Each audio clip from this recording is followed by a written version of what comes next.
Hi everyone, see this problem.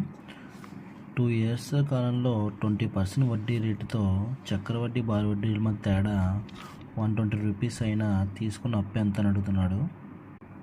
So formula ఏంటి మనకి? P is equal to D into 100/R whole square.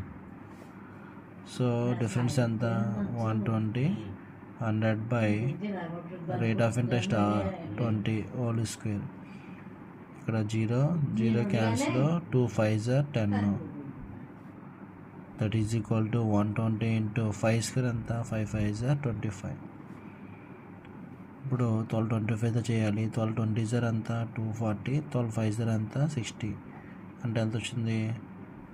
300 వచ్చింది. So 300, ఇక్కడ 0 ఉంది కాబట్టి 0 వేసుకోండి. 3000 రూపీస్. ఓకే, తీసుకున్న అప్పు ఎంత? 3000 రూపీస్ అన్నమాట.